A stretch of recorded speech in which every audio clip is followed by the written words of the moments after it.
Welcome to the Mazama's website. You're here because you want to learn how to find things on our calendar. So let's start by clicking on this calendar link at the top of the page. This link is going to be at the top of every single page, so you're never going to be very far from the calendar. So if I click on this, I'm going to bring up our main calendar page, and this is going to show you everything that's taking place at the Mazamas over a certain period of time. So let's talk about the individual components of this page. So you can see I've got tabs here. These tabs are just automatic filters. So right now, all is the default. If you clicked on activities, you would just see activities. If you clicked on education, you would just see educational programs. Same for events. This area, this calendar, is going to show you where you are as well as the time frame that you're looking at. So the default is 3 months, but you can change that to 6 months or a year or a day, a week, 2 weeks, 4 weeks. You have a lot of options within here. You can also see we've got some common filters here, such as climb, hike, and my schedule. These do change as you go to different tabs. So if I'm on the activities tabs, I still see the climb and hike. But if I'm on education, since education has different components, I would see lecture and course in my schedule. Now, the other thing to note is there are other filters that you can apply. These are just the quick filters. So if I click on Add Filter, you can see I have a lot more options. I can see type, and I've got a bunch of options within here, and place and vicinity. So this is, if I was looking for activities that took place on Mount Hood, I could click on Mount Hood. If I wanted to look at climbs or hikes by a certain leader, I could click on leader. The things that you're probably going to be most interested in are place, type, and then grade. So for climbs or hikes, there's different grades of an activity. So if you just wanted to see the A and B level climbs, you would click on the A and B buttons and click apply.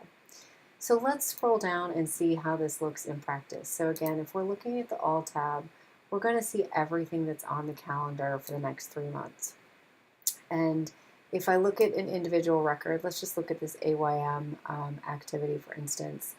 So I can see that here's the name, this is where it takes place, the dates, and that currently registration is closed for that event. If I want to continue down, I can see that I've got a climb coming up on April 14th, and applications are open for this right now, so I have this apply tab. So if I click on the climb information, I would pop open a window that gives me information such as how we're going to be traveling, what the pace is, when registration closes, and the dates of the activity, as well as the price and how to go through the application flow. So you can see that you need to get a user account, sign a waiver, complete your profile, and apply and pay. Also, you've got more details than this on Mount St. Helens Swift Creek, because again, we've got these tabs up here. So if I click on details, I'm going to get all the details about the climb. So I can see if this climb is offered in the spring and in the winter. It's got an elevation of 8,300 feet. The elevation gain is 5,500 feet. And it starts at the Marble Mountain Snow Park. And if I click on that, I'm going to get the coordinates, description, and I can pop through to a map if I want to do that. On this upcoming tab, I'd also be able to see all of the upcoming instances of this activity. So the one we were just looking at was this April 14th, and the application's open for that. But there's a lot of other opportunities on Mount St. Helens coming up, and you can see their registration opens on different dates. So if I want to go back to the calendar, and I want to show you what it looks like to apply some filters. So again, I'm on that All tab, but let's just say I want to see all the climbs for the next 6 months. So I'd set this to 6 months, and then I would go ahead and click on climb once that filters through.